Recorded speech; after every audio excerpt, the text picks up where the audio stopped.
meninas a pilificação da sínfise púbica até a cicatriz umbilical. Né? Então, só 10% das meninas apresentam essa pilificação. Então, eu aproveito para orientar e por que isso é importante no exame físico da adolescente. Não só para fazer a maturação e orientar sobre o que é normal e o que não é normal, como para ter uma noção de outros eventos puberais. Então, no estágio 4, 60% das meninas já menstruaram, então a primeira menstruação ocorre em 60% das meninas no estágio 4 de Tanner. 6 meses antes, em média, dessa primeira menstruação, é que a menina atinge o pico de velocidade de crescimento, então é quando dá aquela espichada mesmo do estirão de crescimento. Então, muito provavelmente, a menina tem o broto mamário cerca de 2 anos após ela vai ter a primeira menstruação. Então, do estágio 2 de Tanner até o 4, eu tenho uma média de 2 anos de intervalo.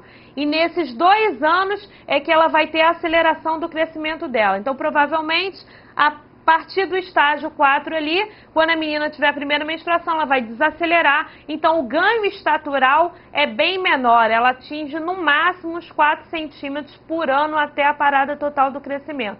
Então, isso é importante para a gente acompanhar, muitas vezes uma situação de baixa estatura, e aí a gente está acompanhando no gráfico, tudo concomitante, se está normal, se não está normal, se precisa de intervenção ou não, e tranquilizar essa adolescente, se for o caso.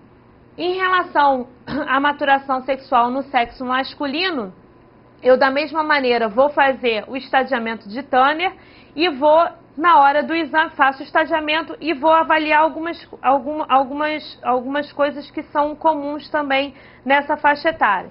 Então eu faço estadiamento de desenvolvimento da genitália, que é do G1 ao G5, e da pilificação, que também é do P1 ao P6. Né? G1, então, eu tenho o indivíduo impúbere. No G2, começa o aumento do volume testicular, esses testículos começam a aumentar, são maiores do que 4 ml. No G3, esse testículo continua aumentando de volume e o pênis começa a crescer em comprimento. Então, na verdade, no estágio 2 só tem o aumento do volume testicular. O pênis continua do tamanho da criança, né? Infantil. No G3 ele cresce em comprimento, com uma velocidade maior em comprimento. No G4, a velocidade com que cresce mais esse pênis é em diâmetro, o volume testicular continua aumentando. E no G5 eu tenho a genitália do tipo adulto. A pilificação P1 não tenho pelos. Em P2 eu tenho pelos finos, longos, lisos e claros na base do pênis. Em P3 eu já tenho pelos tomando o aspecto da pilificação do tipo adulto, só que pega, além da base do pênis, a bolsa testicular. No P4 eu já tenho pelos do tipo adulto em toda a sínfise púbica e na bolsa. E P5 eu tenho a pilificação até a raiz da coxa. E aí o P6, que aparece em 80% dos meninos, eu tenho a pilificação da sínfise púbica até a cicatriz umbilical. Então, acima da sínfise púbica. Quando eu examino a genitália do menino, do adolescente do sexo masculino, quando eu avalio o pênis, eu tenho que fazer a retração daquele prepúcio, daquela pele, faço a retração do prepúcio, vejo se eu consigo expor totalmente a glande, aproveito para orientar sobre a higiene, que muitas vezes não aparece. Verifico se existe prepúcio redundante. Prepúcio redundante é o excesso de pele prepucial. Então, muitas vezes, esse adolescente chega até a unidade de saúde ainda com fimose, que não foi resolvida na infância, né? Em torno de 6, 7 anos, que a gente preconiza que se resolva, se não tiver resolvido espontaneamente. Então, eu encaminho ao profissional de referência, seria o cirurgião, para solucionar aquele problema. E o prepúcio redundante, ele pode trazer uma outra consequência. A fimose traz como consequência infecção de repetição, né, dificuldade na relação sexual. E o prepúcio redundante também, além da estética, que muitas vezes causa constrangimento para esse menino, também prejudica a atividade sexual dele. Em relação aos testículos, eu faço a aferição do volume e aí existe um instrumento para que seja feita essa aferição, o orquidômetro, que na maioria das unidades de saúde ele não existe, né, que é um cordão com um colar com várias elipses com os volumes testiculares. Eu faço a palpação do testículo daquele adolescente e a palpação comparada do meu instrumento. e vejo qual é o volume. Mas como na maioria não existe, a gente se utiliza de uma fórmula que é V, volume testicular estimado, é 0,523, que é uma constante, vezes o comprimento do testículo, vezes a largura ao quadrado. Então, qualquer profissional de saúde, na unidade de saúde, com uma fita métrica ou mesmo com uma reguinha transparente, na hora de examinar esse adolescente, palpando polegar e indicador, eu faço a aferição do comprimento desse testículo, então seria o diâmetro maior, e da largura, que seria o seu diâmetro menor, coloco nessa fórmula, já me dá o volume testicular. Qual a importância desse cálculo de volume testicular? Quando eu vou fazer o estadiamento de Tanner, o G2, o estágio 2 de Tanner, ele tem um testículo maior do que 4 ml, em média até 7 ml. Do estágio 3, entre 7 e 9, no estágio 4, entre 9 e 12, e no estágio 5, entre 12 e 18, ou mais do que isso, e entram nas variações individuais.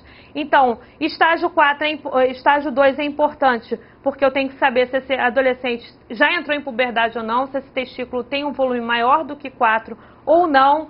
O volume testicular mínimo para que esse indivíduo seja fértil é de 12 ml, então, em geral, no estágio 4 de Tanner. Então, essa aferição é importante, tanto para eu fazer a maturação, quanto para eu ver algumas consequências para o futuro desse adolescente mesmo. Aproveito para avaliar se existe varicocele, que é uma dilatação das veias do plexo pampiniforme. Isso pode, ao longo do tempo, dar um aspecto de saco de minhocas mesmo. A gente, quando palpa a bolsa testicular, né, consegue ver as dilatações como se fossem minhocas em um determinado grau de varicocele. E é importante que o profissional de saúde faça essa palpação e identifique precocemente, porque a varicocele, quando não identificada e não tratada, também pode gerar infertilidade para aquele indivíduo na vida adulta.